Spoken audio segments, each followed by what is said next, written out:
Episode 10 of the Dr. Tottenham podcast. Tim here hosting today in Sam's absence. He is on his way back from Colorado, but you can find me on Twitter at TIMMAH621, joined today by Vass. He is at VCon1 and the infamous Daniel Morgan at Yidvids. You can find our pod on social media, Twitter at Dr. Tottenham, that's Dr. Tottenham, also on Instagram, Facebook. You can watch our podcasts on our YouTube channel. Make sure to subscribe if you haven't already. We're also available on iTunes, Spotify, Apple Music, and pretty much any other app where you can listen to podcasts. What a week. What a week. Where do we start? You want to start with the most recent match? Let's do that. All right. Well, Manchester United. It was a close one. It was a close one. Dan, that lineup came out. What were you thinking? It was kind of what I expected, really. I think. I know what Dan was thinking. Fuck me, Aurier.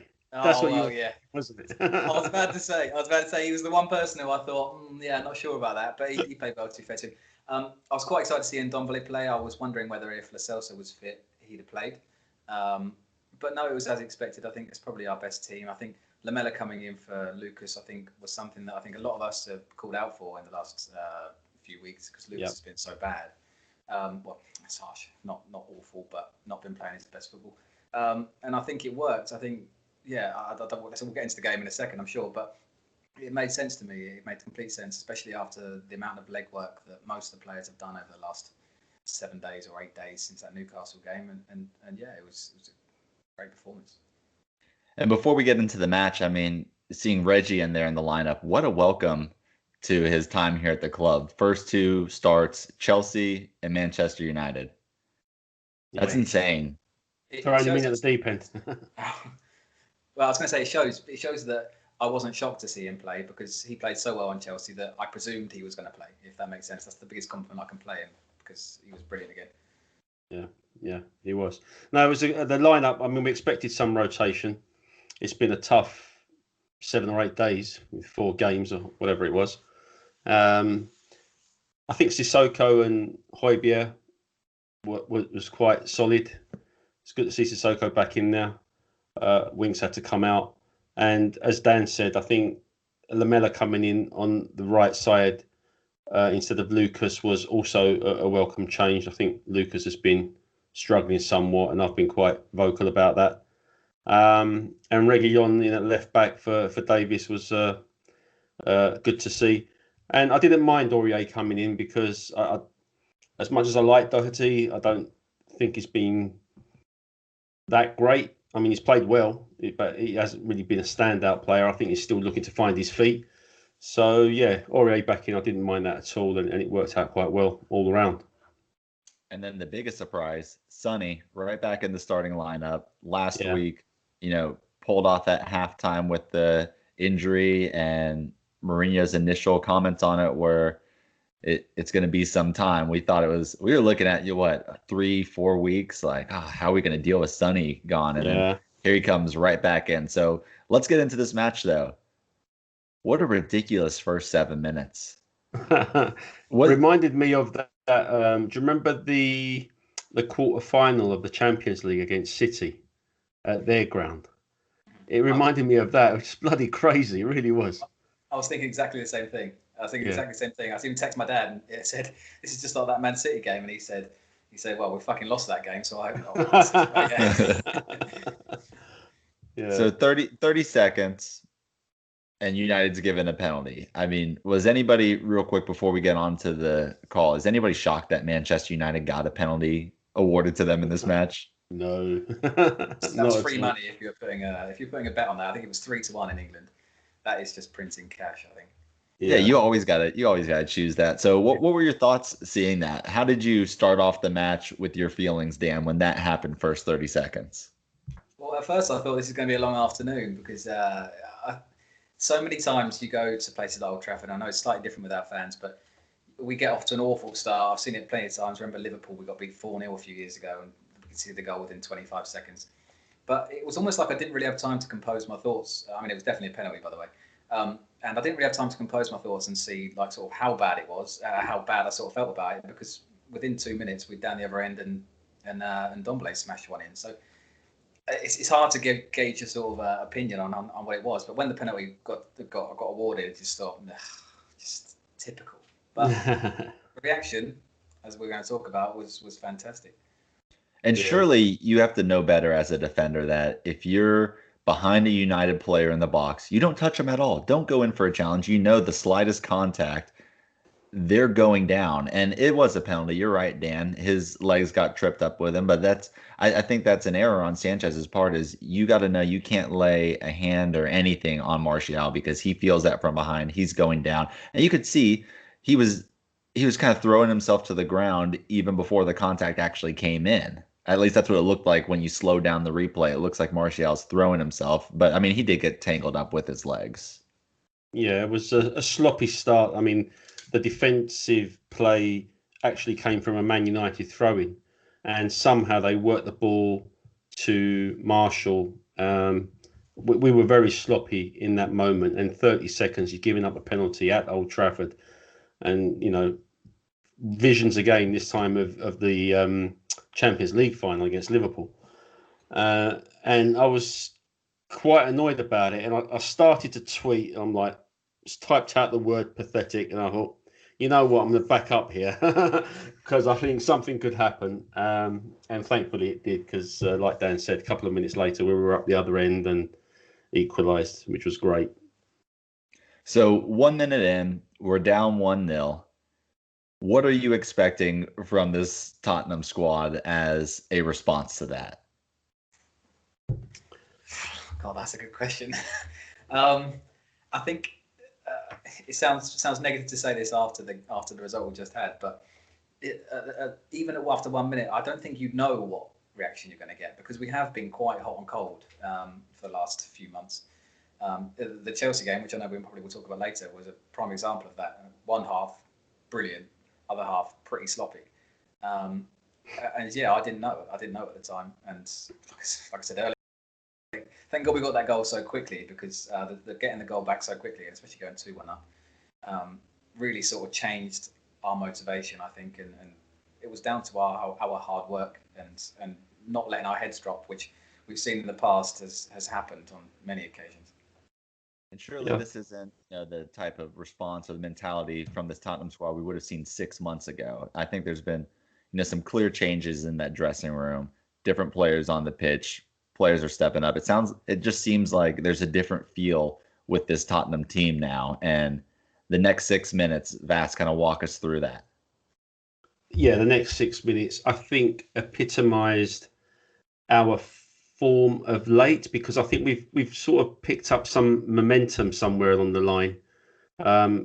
Aside from that very poor performance in the first game of the season against Everton, we've done really well. We went away to 2 dodgy places in Europe, got results, smashed Southampton 5-2.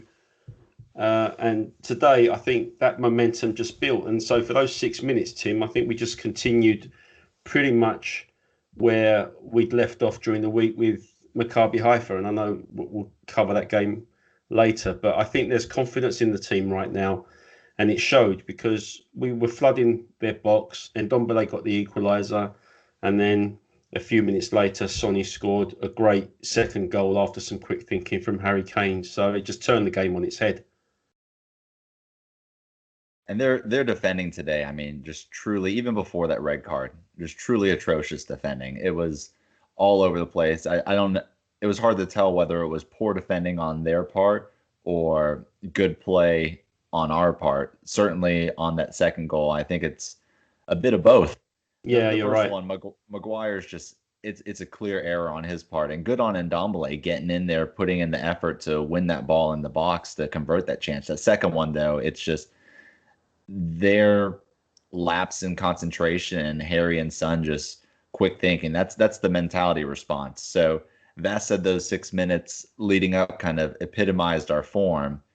We had another, tell me if this is a word, epitomization. Is that a word? Yeah, I suppose. All right, well, we're going with it. Use it anyway. We have another epitomization of the intelligent cunt that Mourinho wants to see, and that is Eric Lamela drawing the red card from Martial Dan, did you think that was a red? I can see why the referee gave it. I think I'm surprised VAR didn't think Lamella's sort of action towards Martial wasn't any different, and I think probably maybe they both could have gone or both sort of yellow carded. But you can see the referee's obviously not seen Lamella sort of touch Martial, and then Martial sort of slapped him in full view of the referee, and he's got to go. I didn't really like it because I call me like a purist or something, but I don't really like seeing players do that and sort of go down that easily. If it goes against my team, I go absolutely fucking loopy. So I try not to be biased and say don't really like it. However, there's one team in the Premier League where I don't really give a shit, and that's Man United, because the amount of times we've been there and been absolutely fucking screwed over. I can think of Nani's handball goal when we lost 2-0, Pedro Mendes, and Roy Carroll, I think he was. What was the other one? Do you remember we lost 5-2 there? I think Luka Modric and Bent scored. We were 2-0 up, and then Howard Webb gave the worst penalty of all time. Yeah. So there's one team who I don't really care, and it's them. And yeah, I can see why it was a sending off. I can see why Man United fans would be aggrieved, but fuck them. Yeah, Man United fans will definitely be aggrieved. And I think from the referee's standpoint, even if he saw Lamella do what he did, he probably might have given him the benefit of the doubt in as far as he was just trying to lean Martial away from him or sort of push him away from him. I don't think he aimed deliberately for Martial's face, whereas Martial definitely did aim for Lamella's face and tried to give him a little slap. It was soft. I'd have been annoyed if that red card was given against us, but as Dan said, Man United really don't give a shit. And to be quite frank, a little while later, I thought Eric Bailly should have been sent off because he trod on Harry Kane when he was down, and that allowed him to stay on the pitch in the second half. He raked Sonny's ankle as well. So some naughty stuff there from Bailly. So they would have been down to 10 men at some point anyway. But I think what you said before, Tim, as well, that spell when we were 2-1 up, even Gary Neville, who was doing co-commentary in the UK, was saying that Spurs could have had 3, 4 or 5 even before Martial went off. So yeah, I think right before that, the mood was set. The 2 minutes before that, Lamella played that amazing ball over the top to Sonny, whose touch let him down when he was going one-on-one for De Gea. And then you had a minute after that or so, Kane played the ball into Aurier, who had that shot that was a good save by De Gea. And then Kane had the chance off of the corner right after that. And then you're at the corner where Martial gets that red. So there's 3 good chances right before that. Yep. And so just leading up to that, we're just flooding their box, creating chances, not letting up. And that's the response you want to see to getting a penalty kick so poorly awarded against you in the first minute of a game. That's the mentality that we've been needing, that we've been saying this locker room needs to change. And you saw that. And so Vass mentioned, by the trot on Harry Kane's ankle or his calf, whatever it was. Well, Harry Kane, do you think that was a little bit of retaliation for Harry Kane making him or punishing him for that error, Vass? Could have been. Yeah, he could have still felt aggrieved by it. That's a fair point. Yeah, I don't know. But Bailly had a poor game. I think he was at fault for a few of the goals.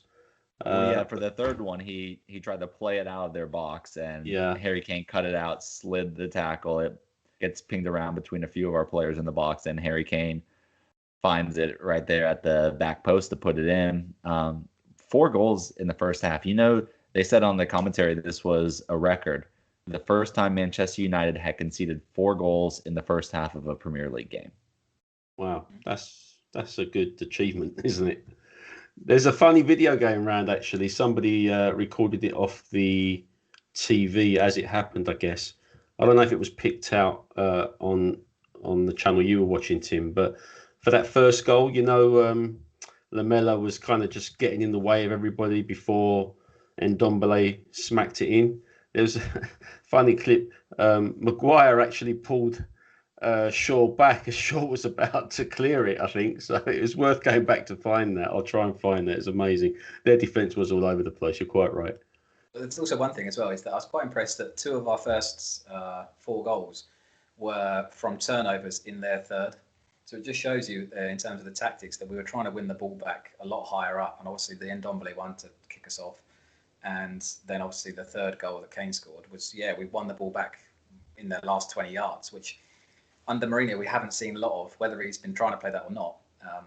He says it a lot, press in that documentary, but today I think we really started to see actually we were a pressing team, and that was and before the red card as well, not just since they're down to 10 men. Yeah, last few games I think we've been pressing higher, which is good to see. Yeah. And what I saw from that is we played three in the midfield, kind of a trio with Højbjerg and Ndombele and Sissoko. And Sissoko was the deepest lying one with his athleticism, just running back and forth, and that allowed both Højbjerg and Ndombele to press up high, even before that red card. I like that trio right there. I think they worked really well together. We were dominating this game, and look, this is only the first half we're talking about. Yeah. It was insane to get this type of end to the crazy fixture congestion that we've had.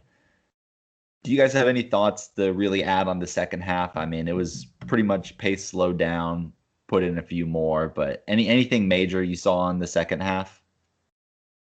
I would have liked to have seen us put 7 or 8 past them, but same. beggars can't be choosers, I don't think. I think if we wanted to. Well, you know what? The only negative on this game that I have personally is Sissoko needed to score for me to win the bet against Sammy. This was the match. United, a man down, just banging in the goals. Like, Sissoko, how are you not going to get one for me? Yeah, he was sitting so deep, wasn't he, though, Tim? He was never going to get up there, yeah. The one thing I really, real quick, you said on Sissoko sitting so deep, and I just talked to him. I really think that's the perfect position for him because we know he's not going to do anything creative for us up front. We know if he gets a ball right around the box, he's just going to sky it up to Rosed. He has the athleticism. He's just not. He's not a technical footballer, not at all. But he has the athleticism to just run all day behind everybody, be that kind of marshal in front of your defense. I think we found a really good spot for Sissoko. Yeah, and I think it allowed Højbjerg to really control the midfield. I thought he was our man of the match, if I'm honest.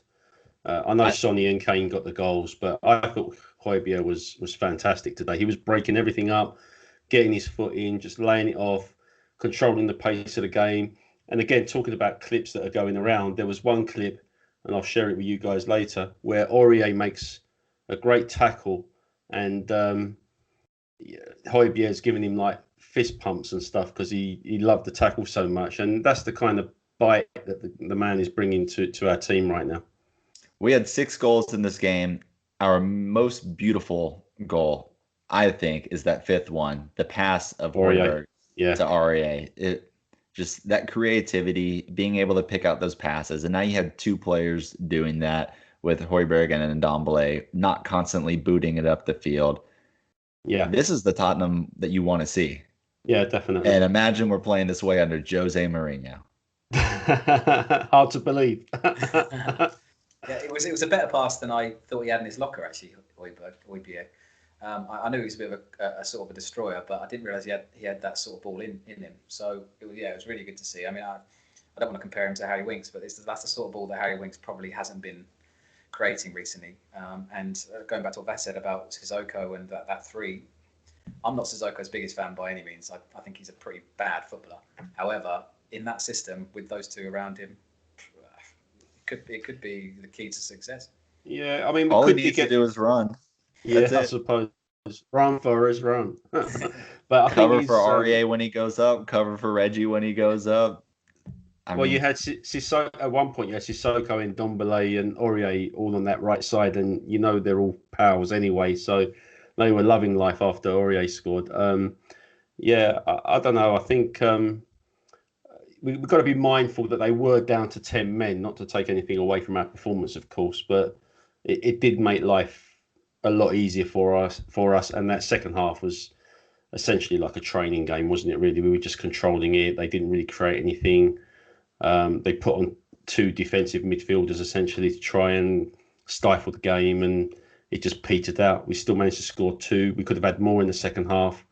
There was actually one where Kane was through and he shot down low to De Gea's left, and De Gea saved it. Whereas if he'd have just squared it to his left, Højbjerg would have had an open goal to score, which would have been nice. But no, it was total control, and it was a fantastic thing to see. To go to Old Trafford and bash in 6 goals and come back 6-1 winners is fantastic. Something I've never seen for supporting Spurs for so many years. Well, this wasn't our only win of the week. We started the week off on an extreme high note, still alive for the first trophy of the year, Carabao Cup, Chelsea, penalty kicks. Starting it off, though, Reggie's debut. Dan, what did you make of this? Well, as a joke, I remember when Werner scored, I put in the WhatsApp group for us, saying, bring back Ben Davies, because it was kind of his fault. I think he didn't really cover himself in glory. However, that was only a joke, and he was fabulous. I thought the talk we had a couple of weeks ago when we signed him, I got really excited, speaking to our La Liga expert, and he was everything that he said. That I couldn't believe how quick he was, how fast he was, and he had some skills to him as well. And I think I was sort of missing that left back that gets up the pitch, because we've been without it for so long since Rose has sort of dropped completely off the pace. It was so refreshing to see that again. It sort of reminded me of that Kyle Walker, Danny Rose sort of thing we had going a few years ago. And some of his tracking back was just fabulous. He's just so rapid. Like, one of the quickest players I've seen at Tottenham. And yeah, fabulous player. And I think we got what we deserved against Chelsea in the end.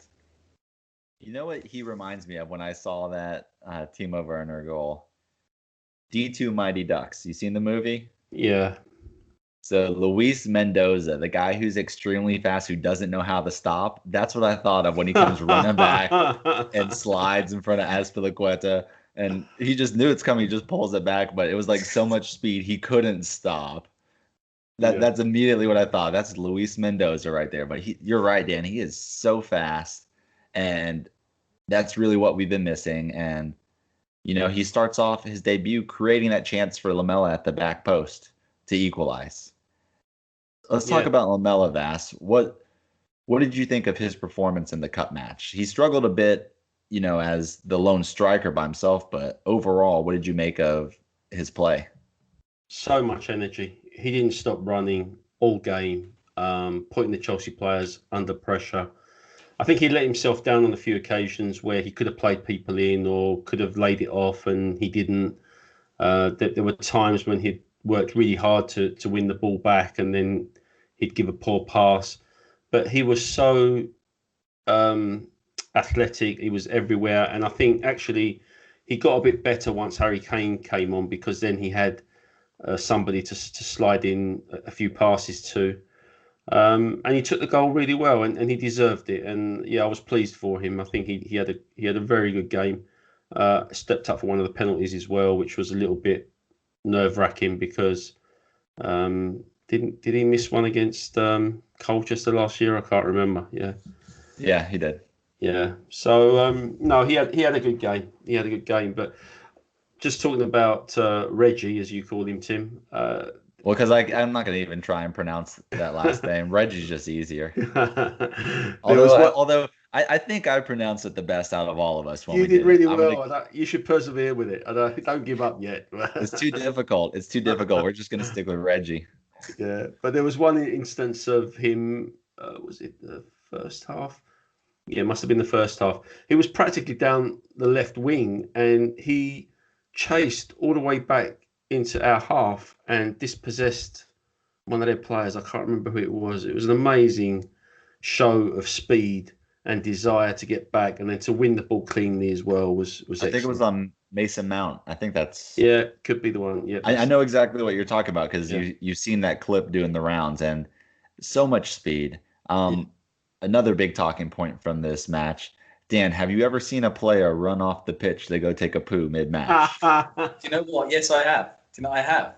Do you know Jason Punchin? Do you remember this bat? It was for Southampton, and there was fans there. Yeah. And they were all chanting Jason Punchin, and he went for a shit or something. I don't know. But talking about going for a shit, I thought today actually, Lloris for the second half could have had a 40-minute shit, and we'd have been fine. But when Dyer ran off the tunnel, I thought, oh fuck, is he injured? Because he went down earlier in the game, and I thought, oh god, if he's injured, we've just used all our free subs. I'm just like, fuck, we're in trouble here. Then Mourinho just sprinting after him. What the fuck's going on here? Comes back out and had a good game, to be fair to him. Well, they had the chance, didn't they? Chelsea at that moment, they broke away, and we was like missing defenders, and we was light at the back. And it was only afterwards when Mourinho went racing down the tunnel that we realised that Dyer was off the pitch, and thankfully they didn't score from it. That could have been a costly shit, that's for sure. Well, that would have been a shit result. A shit result, yeah. Yeah, it was unreal seeing that. It's going to be great when fans are back in the stadium, because the songs you're seeing on Twitter right now about Eric Dyer, I've seen 3 different ones about him taking a shit, and but he, really on his performance though, Dyer gave a lot that match, and he got the Man of the Match award, but he really had a great performance. And I think it was his second match in a row, right? He was one of the players who did 180 minutes. Yeah, only one, I think. Yeah. So, penalty kicks. How nervous were you watching those, Vass? Penalty kicks against Chelsea in the cup. I hate them. I just felt, what it's like. I mean, you just don't have the confidence because we've been so bad at penalties, and teams like Chelsea always get the better of us. Penalty shootouts, it seems, or United or whoever. So, yeah, I hate them. I didn't like watching them, but I tell you what, to actually come out victorious finally in a penalty shootout was such a good feeling. And even though, just reflecting on the game for a moment, even though the first half was there wasn't much to it from our own point of view, the second half was so good, and I took so many positives from that whole performance, including the penalty kicks, that I actually was on a bit of a buzz afterwards. It was, it was a 1-1 draw in the Carabao, and we went for on penalty kicks, but there were so many good things to pick out on that game. I wasn't used to it. Positive Coney during a match. I was kind of taken aback by that. So Mason Mount hits the post. We win. Dyer goes to console him. Dan, surely he didn't wash his hands. Well, of course he didn't. No. Yeah, someone pointed that out, and I was just like, yeah, that's a good point. Like, really good point. You're off the pitch. There's no way. There's no way you're taking time to wash your hands to go back on there. And then he's touching Mount in the face. Yeah. The thing is, everyone on Twitter was talking about it as well. Poor Mason Mount's thinking, oh, fuck. Yeah. But so there's one. Go on, Tim. Oh, no, go ahead. No, I was going to say, but it was a great victory. I was going to ask you what you made of the game. I loved it. My wife is lucky she was not on a conference call, because I yelled so loud when Mason Mount missed that penalty, because we're both working from home right now. And then she actually does jump on a conference call with another exec or VP or whatever in her company, and he's a Tottenham fan, and he hadn't seen the match. Oh, right. And so I'm coming down, and he hears me coming down. He knows I'm a Tottenham supporter. He asks about it. My first time ever talking to her coworker, and I said, Dyer went and took a poo. Those are my first words to him. But I gave him a quick rundown of the match, and he was excited about it. That wasn't our only cup victory this week. We had another one, Europa League. Maccabi Haifa gets us 15 million pounds. That's huge in this transfer window. We really needed that money. I don't think we could afford not making Europe. Absolutely. Yeah. So, it was, funny enough, it was a year to the day when we lost 7-2 to Bayern. So it's weird how the scoreline came around again. Yeah, I thought we played quite well actually against Maccabi. I thought when we scored early, I thought this would be all right. This would be a doddle. These guys are fucking terrible. They can't defend to save their life. But the more it started going on in the first 20 minutes, I thought these lot are pressing us pretty well. They're a bad side. I was thinking I underestimated these lot a little bit. And when they scored, I went, oh god, this could have been this could get tough. But I think as good on the eye as they were, and I think congratulate them for all the effort they put in and the pressing that they were doing. I think, good luck to them coming to Tottenham and trying that. I think he was just really naive in the end and completely played into our hands. And apart from the second worst penalty decision call I've seen in the last 5 days on Doherty for that penalty. They offered not a lot of resistance in defence and never really looked like ever really challenging us, despite having quite a few good efforts on our goal. Never really looked like they were going to win the game after we went 3-1 up. So. No, I didn't think either penalty was a penalty. But I have to agree with Jose. Sorry, Timmy. I have to agree with Jose after the game when he said that he never really felt comfortable during the game. He said, you look at a 7-2 scoreline and you think that you've dominated the game and played the other team off the park. But I never really felt it was like that until maybe the last 20-odd minutes or so when they started to tire. But as Dan said, they were pressing us so much. We were giving up possession quite regularly. We never actually seemed in control at any moment, and they were so energetic, were Maccabi Haifa. But ultimately, the class told in front of goal, and that's what mattered. I was really impressed in this match by Stevie B's performance. He did everything but put the ball in the back of the net. What'd you make of Stevie B playing this match, Dan?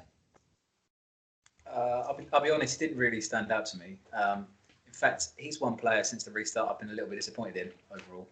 I know he hasn't played that many minutes. I think what goal was it he set up? Was it the 6th, maybe or the 5th? With a really nice bit of skill. And he didn't have a bad game, don't get me wrong. I don't know, maybe just Kane stood out a bit more to me because he's got a hat-trick. But yeah, he's a good player, Stevie B. I mean, I hope he's going to get some minutes. I do fear for him a bit with Bale coming in and with Ali seemingly back in the good books and Lamela playing well today.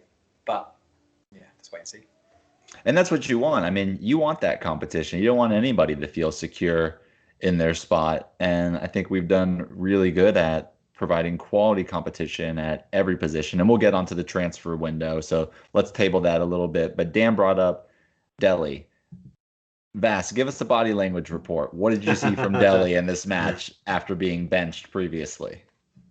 I saw energy as soon as he came on, and I liked that.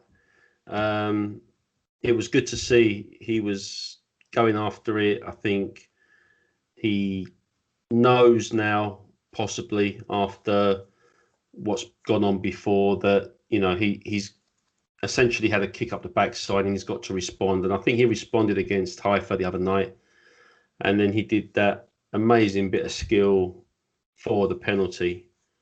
Thought he flopped to the ground a little bit easy, if I'm honest, but he kind of played for it, so credit to him.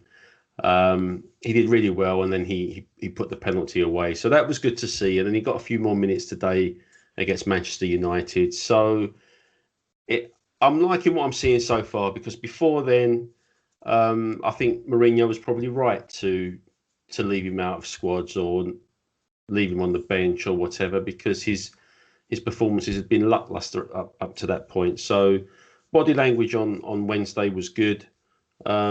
Today the game was a bit too easy, and I think maybe that didn't reflect in his performance either. But I think it was good to see. I think he played well as well. But I do think, or what I will say about Delhi is that I don't think he's in our first 11 at all. No. I think he's going to struggle to get back into the team for the big games. I mean, I might be wrong, and we've got a lot of fixtures coming up, so he will play. But again, him and Bergwijn, similar thing. I think they are dropping a little bit down the pecking order now, and it's how he responds to that. And he's got the ability to get back in, no doubt. Yeah. But surely for us, that's a good problem to have. Yeah, of course. Yeah. There's definitely competition all around now, and I mean, it's amazing how this team's been galvanised by the Bale signing, and Bale hasn't even played yet. So, does Bale get a game even? Bale will get some games. I remember the announcers on the Carabao Cup match over here in the U.S. broadcast, and I messaged you guys about this. But early on in the match, it shows Bale on his phone, and the announcer goes, "Oh, there's Gareth Bale paying attention. Might actually be some golf on somewhere." Probably wouldn't surprise me. He's definitely paying attention at the end, though. He was up. He was, and Matt missed. So we saw some cheers by Gareth Bale. So let's talk about our manager and the fixture congestion we just went through, especially the last 10 days? Is it 5 matches we just had in 10 days? You know what? I'm not even Thursday, sure. Sunday, Tuesday, Thursday, Sunday. Yeah, 11 days. 11 days. So 5 matches in Right. 11 days. It's a good thing I can count. I should have counted that out before and put it on the rundown. So 5 matches, 11 days. How do you rate Jose's performance in managing that, Dan? Very good, because the results have suggested so. I really liked what he did with the Carabao Cup, because I said, I think I might have even said it last week or maybe the week before, that I thought he wasn't going to be able to play any of the players who played on Sunday on the Tuesday, and I liked what he did is he split the squads up. We didn't see any of the really young kids, which, while I want to see them get minutes, a game against Chelsea in the Carabao Cup when they're playing some of their best players too is not really the time. And to be able to sort of mix and match without, I mean, obviously the players were overloaded. Like Dyer played a ridiculous amount of minutes for three days, and Kane played quite a lot. He played in every single game, but without really punishing the players' legs. I think he got the perfect amount of energy out of them and the perfect amount of style and what's the word, performances out of them, basically. Mixing the matches mixing matching the team on the Tuesday and the Thursday and the Sunday, and it shows. We drew against Chelsea, but that's 3 victories in. You know, the only sad part is that we were robbed last week at Newcastle. Otherwise, we've been talking about 5 games, 11 days, and all positive results, and we should have beaten Newcastle last week. Yeah, it's a bit massive down of that Newcastle thing, the way it panned out. And every time I think about those 2 points dropped, it just sets me off fuming again. But Mourinho's done really well with balancing the squad, Tim. He's done, as Dan says, he's kind of mixed it up to a good proportion, you know, bringing in players like Bergwijn and Lamela and, you know, rotating between Winks and Sissoko, and, you know, at the back he brought in Toby during the week. So I think he's got the caliber of squad now that is going to allow him to do that. And when you start putting Gareth Bale in the mix and Vinicius in the mix as well, he can probably rest Harry Kane maybe in a Carabao Cup quarter-final away at Stoke, for example. So these are the kind of things that big teams in the Premier League need. They need a squad that you can rotate and have an option for you to play. And we seem to have that now. And it's coming at the expense of the kids, as Dan says. And that's just the way it is, I guess. I was really surprised by that. You know, preseason, Mourinho talked about Dennis Serkin's going to be in the first team. Harvey White's going to be in the first team. Fabian Malachi Walcott's going to be in the first team. You also have Jack Clark, Cameron Carter-Vickers. Even if they're not going to be in the first team, giving them an opportunity to showcase to possibly go out on loan if you're looking to do that in that extended EFL transfer window after the main window closes.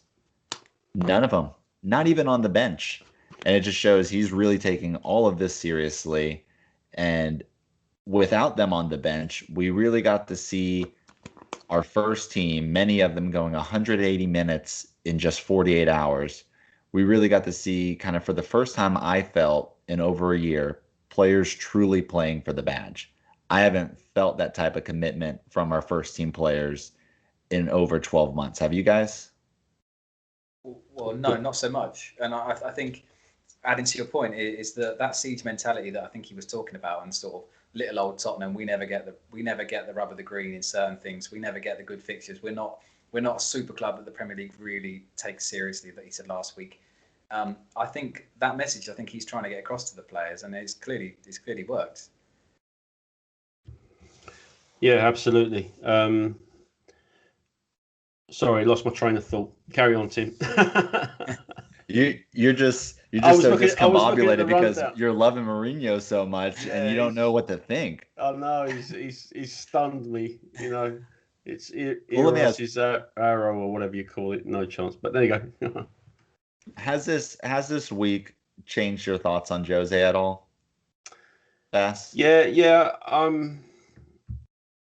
I always said I'd give him a chance, and I wasn't happy initially. I never really liked him as a person.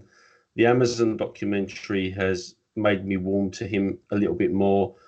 But what I'm liking about him now is the tactics that we're employing. We're pressing higher up the pitch. I mean, we're scoring goals for fun, and I think that any football supporter wants to see their team score goals. I mean, aside from the Newcastle game where we were really unfortunate, had so many shots and just couldn't convert, we've been doing really well. And I think by consensus, all the additions to the squad have been precisely what we've always talked about and what we've needed. We've needed a right back, we've needed a left back, we've needed a holding midfield player, we needed a backup striker, and we're doing all of this, and we've got a cherry on top with Gareth Bale. So there seems to be a plan in place. Something logical is happening. And when you go to Old Trafford and smash them 6-1, how can you not be pleased or satisfied with the way things are going? And I do believe he is, as we said before about mixing up the squad, he's taking all the competition seriously. I think one common theme about the videos that come out from the club whenever we make a new signing, you see all these new signings, they're talking about silverware. And I think it's been sort of drummed into them that, this is what's important to the fans, and this is what you need to say, and this is what we need to focus on.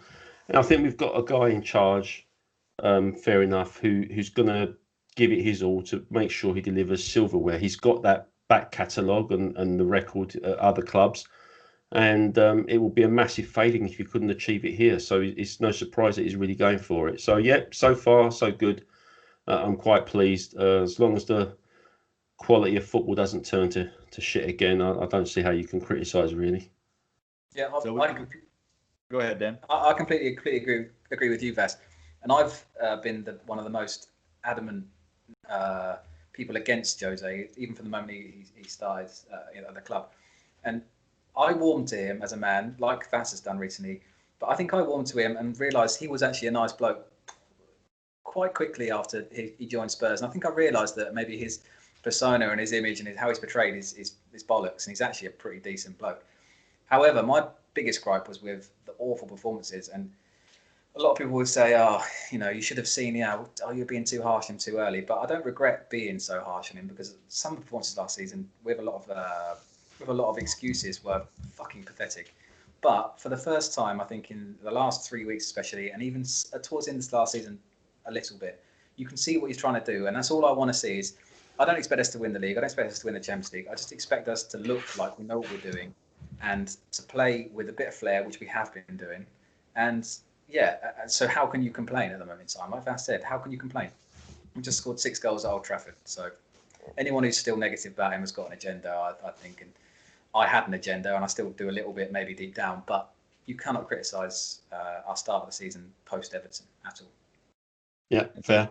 Going on with our start of the season, we got a listener question. Perrin Isaac at Perrin365 says, we're starting the press, link up play, scoring goals. All the players are fighting. He wants to know, what is our best formation to support this? Who starts and who gets subbed off and on? Personally, I think the best formation to support what we've been seeing is the 4-3-3. That's kind of what I'm looking at with the signings we've made, the style we're playing now, being able to attack from the wings. I think a 4-3-3 is suiting us really well. I think it did today. I think we played a 4-3-3 earlier this week also. What are your thoughts on formation, Dan? Well, yeah, I completely agree. 4-3-3. I think the front three is obvious. The best front three players we've got when Bale comes in. I think the back four is probably quite set. I think I still quite like Alderweireld, but I think the back four, Marino's favoured back four, is 3 of the 4 will be Dyer, Sanchez, Reguilon, and potentially Doherty or Aurier. We can debate that. Højbjerg's there because I think he's played the most minutes out of everyone so far this season, Højbjerg. And I think the big debate is Sissoko or Winks or Lo Celso or Ndombele, or whether you want to put Lo Celso and Ndombele with Højbjerg. But I definitely think the 4-3-3 is the way to go. I thought at some point that maybe the Reguilon was going to play as a sort of wing back, and maybe Aurier as a right wing back. But I don't think that's in his mind at all. And I think, the proof's in the pudding. 4-3-3, two games in a row, and we scored 13 goals. So, yeah.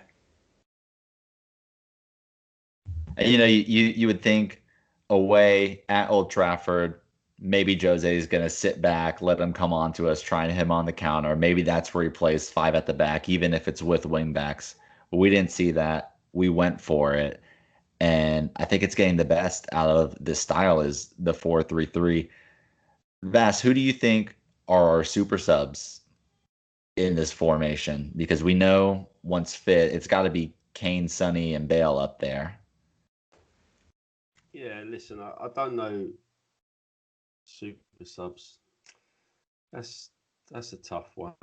I just think that he's going to get good rotation out of everybody. I don't think there's going to be any actual individuals who will be coming on regularly. It will depend on the game. It will depend on the formation. I mean, for example, today, who'd have thought that one of the substitutes coming on would be Ben Davies? And you know, you push regularly on up on the left side of midfield, for example. So he's got options available to him, and that is the key thing. Options to substitute, options to rotate, options to manage his squad. And as long as he does that and we continue to play the way we play, I think one of the interesting things in our tactics recently has been the willingness of Harry Kane to drop deep quite regularly and look for the runs of Son or maybe even for Lucas or Bergwijn when they've been playing. Certainly for the fullbacks, you know, he can switch a ball out to Aurier. He did that a few times today, or Reguilon on the other side. So him dropping off and dropping deep, I think is going to be a key strategy that we're employing, because it leaves the opposing defenders not really knowing who to mark. And with Son's pace and Bale's pace, when he starts to play, I think that's going to give us so many options again. Dan, what would you have thought if somebody told you 4 matches into the Premier League season, Harry Kane is going to be the league leader in assists? Be crazy. What's he got? Is it so far? He's played 8 games, 8 assists, 7 goals. Is that right? Something like that. Something like that. Yeah. And then in the league, in 4 games, he has 6 assists, so he's leading the Premier League. I mean, I think it's 4. What's the nearest person to him? 2, I think. Is that right?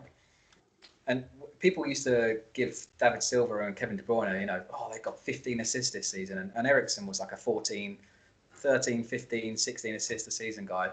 If Kane keeps up like this, he's going to absolutely smash those records. I mean, I don't know, he's going to get 8 every 4 games. But, I mean, we have talked about him, but we haven't. His performance today, especially, and this season, he is a world-class footballer. Like, he is one of the best footballers on the planet. And when I still see idiots, right, pundits who get paid to talk opinions, say, he shouldn't play this weekend because Calvert-Lewin is in a better form than him, and Calvert-Lewin scoring more goals than him. I just think, do you fucking watch Tottenham?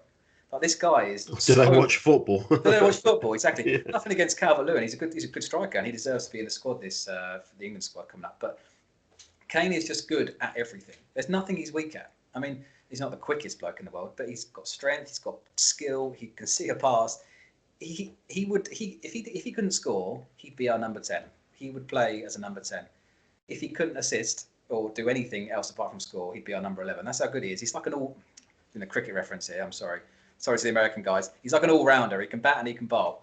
And he is just so good at everything. And I'm so thankful that he's in our team. The thing you is, need to apologize to Vass for the cricket reference also. I think it's Vass would have got it. He knows what an all-rounder cricket is. I do get it. Yeah. The thing with Harry Kane is, even the best spells under Pochettino, Harry Kane was in such good form that he looked like a guy where, when the teams are coming out pre-game, just seeing Harry Kane in the lineup, you felt you had a chance because he was that good. And then for that period under Pochettino, when things were turning to shit a little bit, Harry Kane wasn't on it. He'd had injuries. He'd come back quickly from injuries. He wasn't really himself. And I think that impacted us. But right now, at this very moment, we have got a fully fit, fully firing Harry Kane, and that makes a massive difference. And long may that continue. Do you think this is his best form so far? Do you think the Harry Kane we're seeing now is the best Harry Kane we've seen? Because I think his, I don't want to say his peak, but he had a very good, was it 2017-18, the first season we're at Wembley when he scored 60 goals in a calendar year or something. But I still think now, personally, I don't know what you think, Tim, he's better now than he's ever been at Tottenham. I think all around, definitely.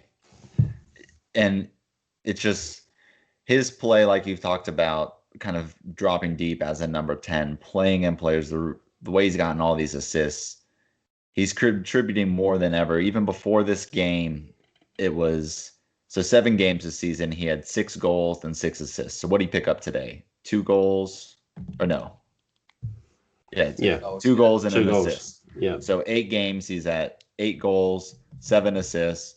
That makes it 27 games for Mourinho, direct involvement in 30 goals. I mean, that's just the type of form. 22 goals and 8 assists for the 27 games under Mourinho. It's ridiculous, just the all-around player that he is right now. This is peak Kane. This is kind of the years, though, as a player where you do reach your prime. And we're getting that out of Kane. And this week, we actually signed a backup to Kane. We did. How surprised are you, Vass, that we have signed a striker? Not as surprised as the Spurs admin team, but we'll talk about that later. Well, let's get on it right now. We had Creepers at seat 56. How good was our admin dance when we finally signed a striker? How do you rate that, Vass? 1 to 10. How do you rate our admin? That's a solid 9. That is 9.5. That's I very rarely give out 10s personally for anything, but that was some classic banter. I mean, that to use Clippy like that to correct what they were looking for, I thought that was an excellent thing. As far as the players, we'll go on to the signing real quick. Let's stay on the admin. All we right. had another question. The Mass Chef at Chef Resnick, and I'll direct this one to you, Dan. He wants to know what the best social media moment of the transfer window so far was. Doherty erasing his tweaks, Reguilon calling his buddy, or Clippy not being sure what a striker is. Which one do you think was our social media's best moment? Do you know what? Can I add one to that? That he probably gave the question before this, but today when we won 6-1, the Tottenham admin tweeted a picture of all the players celebrating and said, "Lads, it's Tottenham," which is classic. Which is a reference to, was it Roy Keane quote, Vass? Yeah, it was Alex Ferguson. Yeah, whatever. Yeah, it was an old Man U quote. Yeah, classic. Yeah. So that was good. But there's one for me, and it's that Doherty one. That screenshot of him going was fucking brilliant. And it was because we were talking about it before. I remember on the WhatsApp chat, and I was going, "Oh, do you know what? This isn't good. All these old Arsenal tweets of his." Yeah. And they just shut me up completely with that thing. It was fantastic. Well, yeah, our social media admin definitely is having form like Harry Kane at the moment. I'm with Dan though. I think the deleting tweets, I think that was a really good one, especially because there was a lot of criticism behind those tweets from Doherty. So the way that you just acknowledge that and play it off, I like that. But let's get back to the signing. Vinicius, Vass, have you YouTube scouted the player? I did.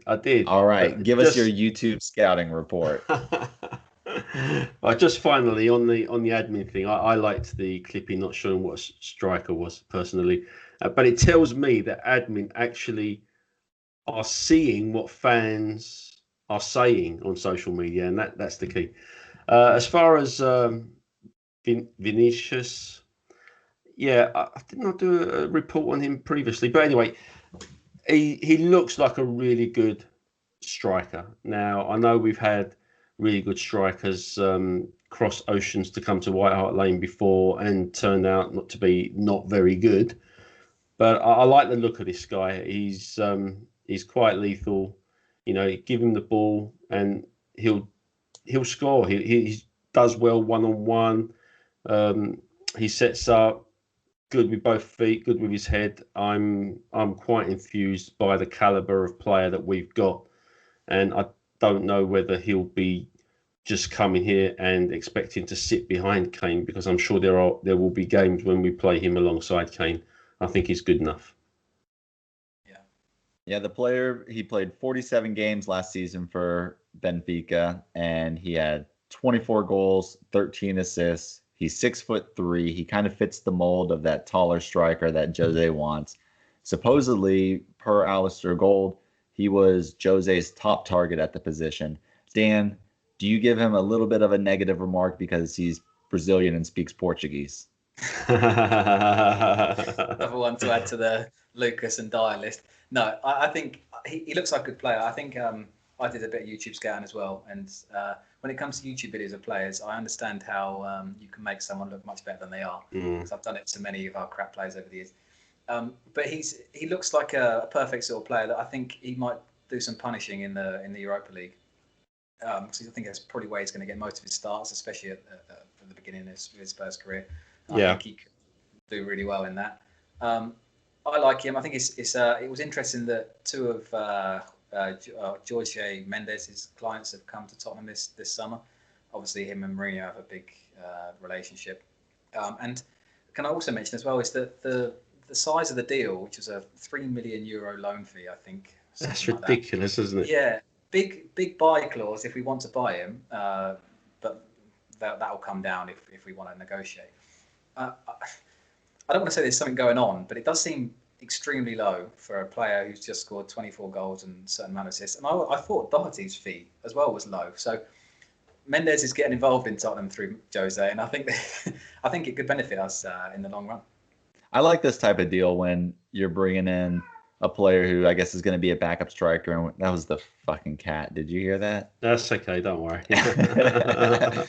He was telling me no. I guess he doesn't like the deal, but I like this type of deal when you do it. I refer to it as kind of a bit of an extended test drive.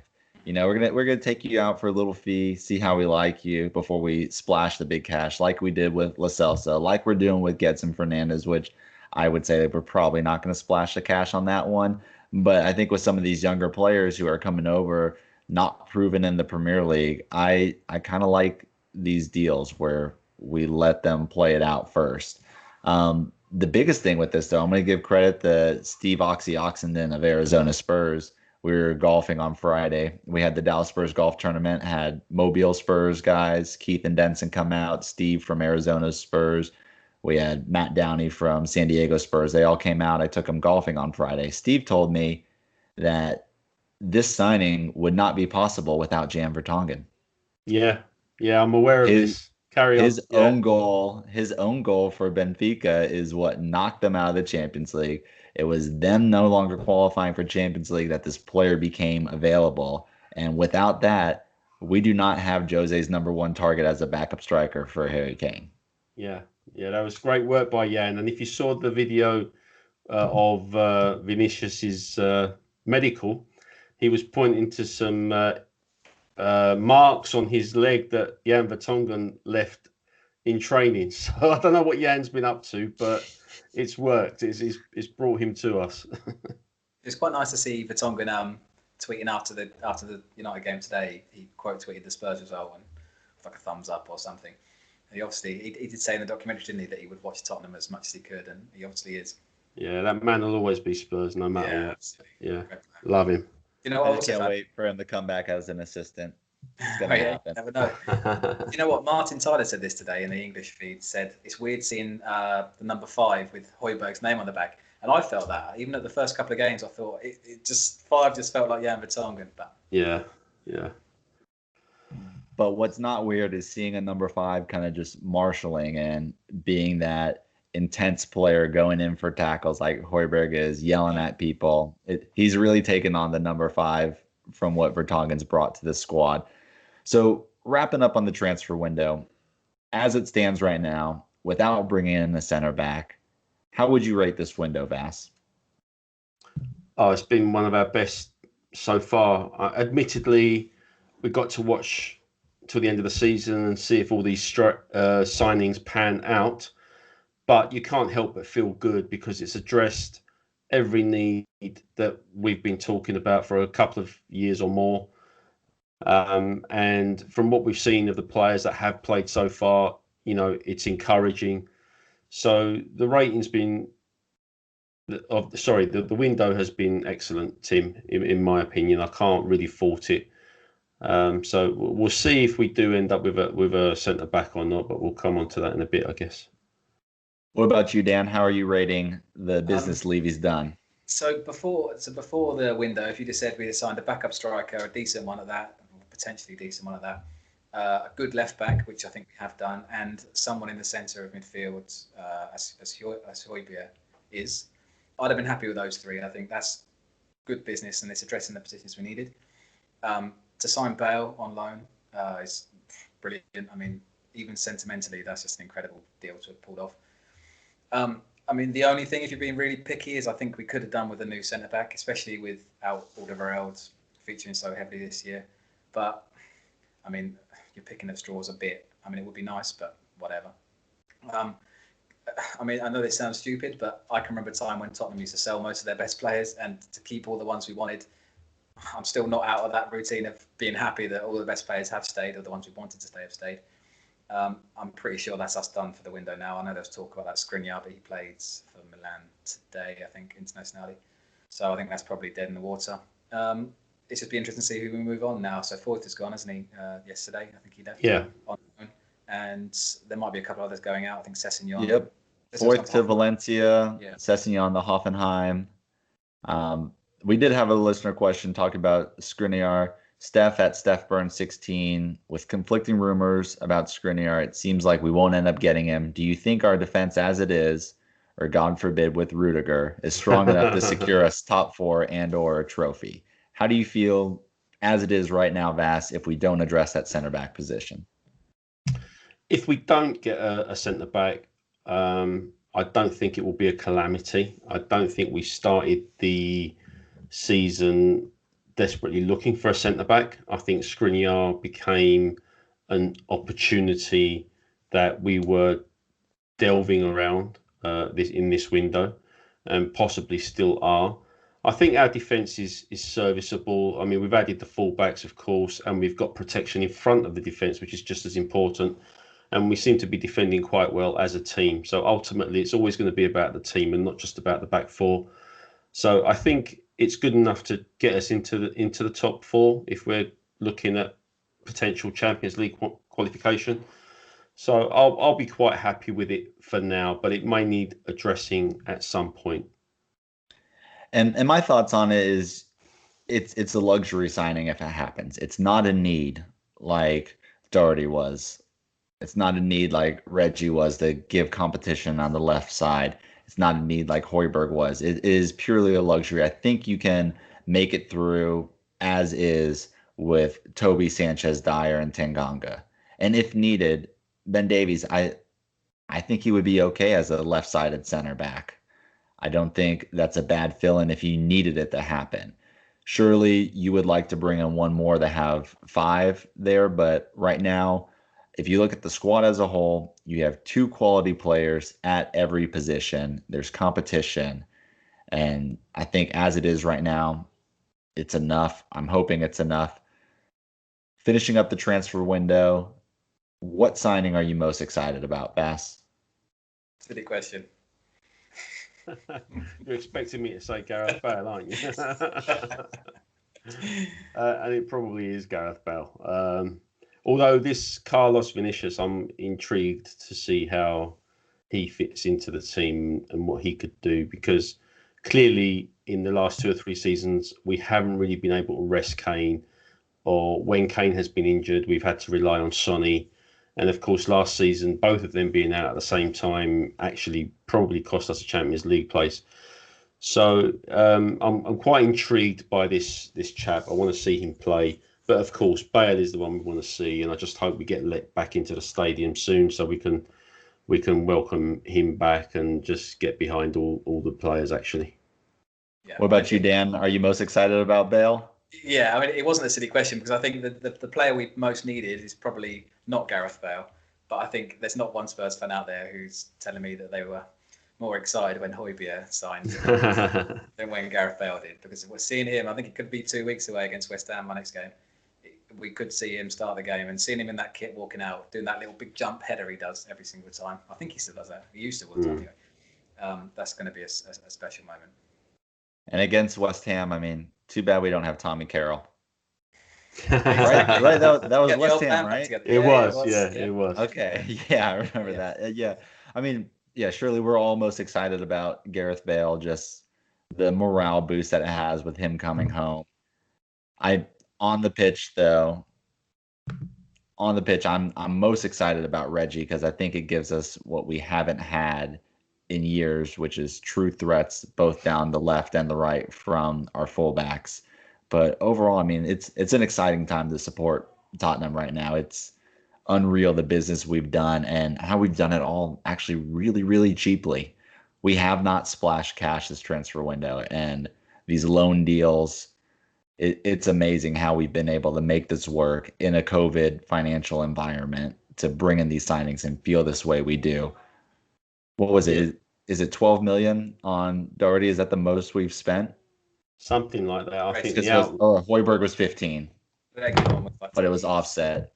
Oh Yeah. yeah, Reggie actually. Yeah, Reggie. Okay. I think we spent 60 million. I think in total before outgoings, and I'm sure there'll probably be more couple coming tomorrow. But the one thing is to say that people moan about Daniel Levy not spending money, and I think, well, me included. And I when I moan about him not spending money, is I don't want to see us. Well, I would like to, but I don't care that we don't spend 300 million on 4 players. That isn't what I want to do. I want to see us do things like this window, get smart signings in, not necessarily the bank breakers, the ones that the squad needs, exactly what we've done. And you've got to give him credit for that he doesn't always get, especially from me and especially from a lot of other players.